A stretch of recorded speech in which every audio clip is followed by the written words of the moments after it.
millions of people die every year due to high cholesterol.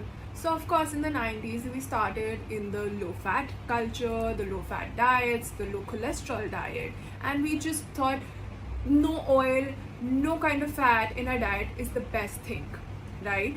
Hi, I'm Nitika, your nutrition and lifestyle expert. Understand it's 2025 now and we know better.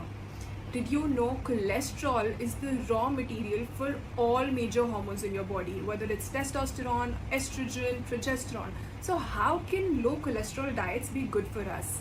Understand, as I keep saying, it's all about smart eating, and in this case it's about smart cholesterol, because there's not one type of cholesterol. We have three types of cholesterol in our body: LDL, HDL and triglycerides.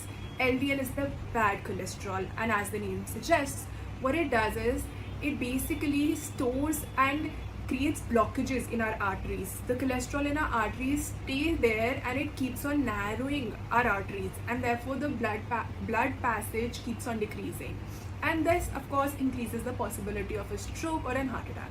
Whereas HDL is the good cholesterol, and good cholesterol means wherever there is excess cholesterol, HDL takes it and transports it to the liver, and liver breaks it down and eliminates it out of our body. So it actually prevents the risk of heart attack and a stroke.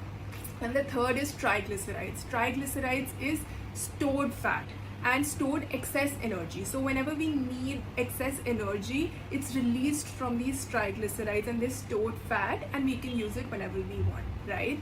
But the basis of this is, you guys must have heard about fat first, right? It's a relatively newer concept. And why did it come about? Because people had gone into so low cholesterol diets that they stopped having good hormones, and it wreaked a havoc in their whole system.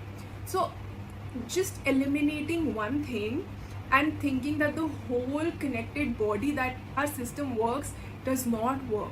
It's about understanding how to use the fats in a good way rather than just completely eliminating it.